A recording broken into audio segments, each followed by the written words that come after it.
வணக்கம் ஃப்ரெண்ட்ஸ். என்ன எல்லாரும் நல்லா இருக்கிறீங்களா? நானும் நல்லா இருக்கிறேன். இன்றைக்கு நான் உங்களோட பகிர்ந்து கொள்ள இருக்கிற ரெசிபி எக் ஆம்லெட்.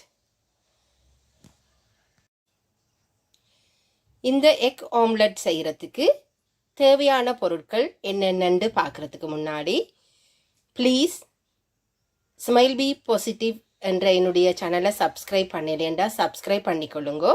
அருகில் இருக்கிற பெல் ஐக்கானையும் கிளிக் பண்ணிக்கொள்ளுங்கோ. அப்படி என்றால் நான் போடுற வீடியோ எல்லாம் உங்களுக்கு உடனுக்குடன் பார்க்கக்கூடிய மாதிரி இருக்கும்.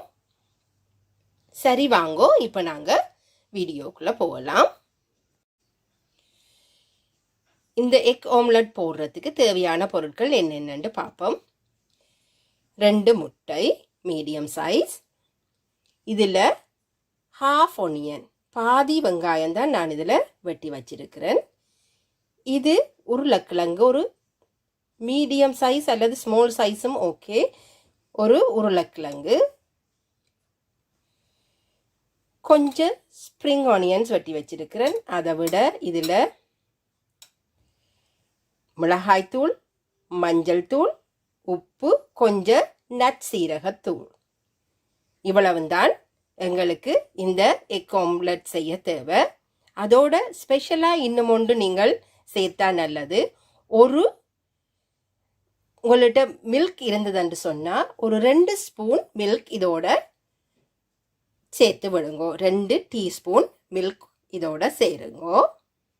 இப்போ இந்த 2 முட்டையையும் உடைத்து ஊற்றி நான் எடுத்து வச்சிருந்த உப்பு,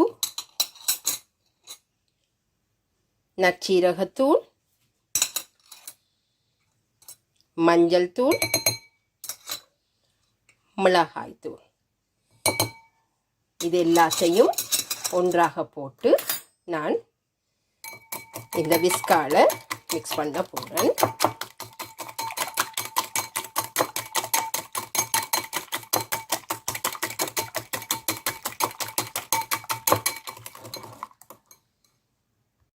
முட்டையை நன்றாக அடித்து போட்டு நான் இப்போ இதுக்குள்ளே வெட்டி வச்சிருந்த வெங்காயம், மற்றது ஸ்ப்ரிங் ஆனியன்ஸ், வெங்காய தண்டு, இதையும் இதுக்குள்ளே போட்டு மிக்ஸ் பண்ண போகிறேன்.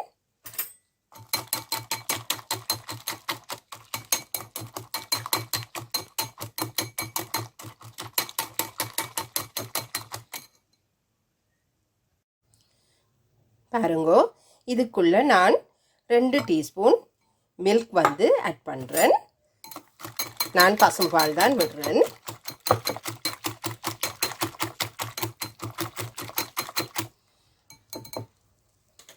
அதோட நாங்கள் எடுத்து வச்சிருந்த சீவி தோல் நீக்கி வச்சிருந்த உருளைக்கிழங்கை இப்படி கொஞ்சம் ஸ்க்ரேப் பண்ணி போட்டு நான் இதோட சேர்க்கிறேன்.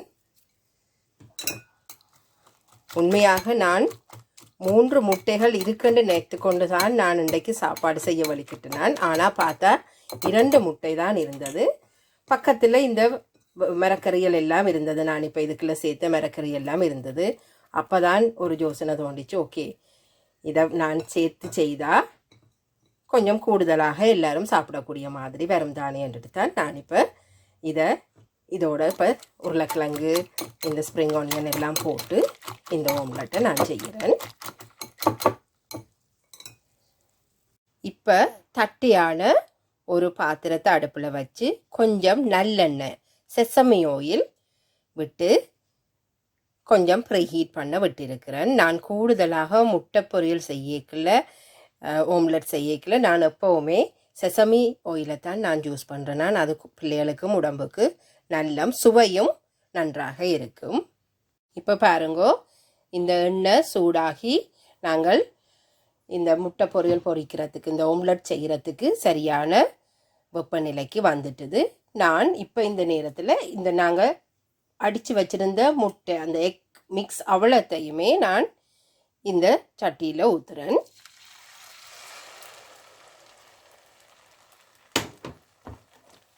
ஊற்றிட்டு ஒரு சின்ன ஸ்பச்சில் ஒரு சின்ன ஹாப்பையோ ஏதாவது கரண்டி உண்டால் நீங்கள் இந்த மிக்ஸை எல்லா இடமும் வார மாதிரி கொஞ்சம் பரப்பி விடுங்கோ. முக்கியமாக இப்படி நீங்கள் உருளைக்கிழங்கு போட்டு செய்யக்குள்ள தயவு செய்து இந்த ஹீட் வந்து லோ ஹீட்டாக அல்லது மீடியம் ஹீட்டில் வச்சே ஹீட் பண்ணுங்க. அப்போ தான் அந்த உருளைக்கிழங்கு அவியும். நீங்கள் ஹை ஹீட்டில் விட்டீங்கன்னு சொன்னால் அந்த உருளைக்கிழங்கு அவிய முதல் அடியில் வந்து கருப்படைஞ்சு கொண்டு வந்துடும். பாருங்கோ, இந்த முட்டை கலவை, அந்த மரக்கறிகள் போட்ட கலவையை நான் சட்டியில் ஊற்றிட்டு ஒரு 5 minutes நான் மீடியம் ஹீட்டில் விட்டு மூடி விட போகிறேன். பாருங்கோ, இப்போ ஒரு பக்கம் அவிந்து வந்துட்டுது. நான் இப்போ இதை திருப்ப போகிறேன். நான்ஸ்டிக் பேனண்டபடியாக நாங்கள் ஈஸியாக திருப்பக்கூடிய மாதிரி இருக்கும், அப்படியே முழுமையாகவே.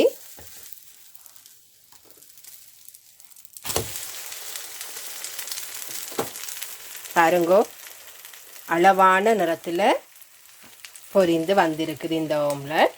நாங்கள் அதுக்குள்ள பால் சேர்த்ததால் கொஞ்சம் சாஃப்டாகவும் கொஞ்சம் நார்மலை விட கொஞ்சம் கூட பொங்கியும் வரும். அதால தான் அந்த பால் சேர்க்குறேன். நீங்கள் நார்மலாக முட்டை பொரிக்கையும் 1 டீஸ்பூன் அல்லது 2 டீஸ்பூனில் அந்த பசும்பால் கொஞ்சம் சேர்த்திங்கன்னு சொன்னால் சுவையாகவும் இருக்கும், கொஞ்சம் சாஃப்டாகவும் வரும் அந்த பொரியல். ஃப்ரெண்ட்ஸ், உண்மையாகவே நல்ல வாசனையாக இருக்குது. நீங்களும் உங்களோட வீட்டில் இதை செய்து பாருங்கோ. உங்களுக்கு இந்த ரெசிபி பிடிச்சிருந்தா ப்ளீஸ் எனக்கு கமெண்ட் பண்ணுங்கோ. அப்போ தான் அது என்னை இன்னும் வளர்க்கிறதுக்கு உதவியாக இருக்கும். இதுவரைக்கும் நீங்கள் தந்து கொண்டிருக்கிற ஆதரவுக்கு மிக்க மிக்க நன்றி. மீண்டும் இன்னும் ஒரு வீடியோவில் உங்களை சந்திக்கிற வரைக்கும் உங்களிடமிருந்து விடைபெறுகின்றேன். தேங்க்யூ. பாய்.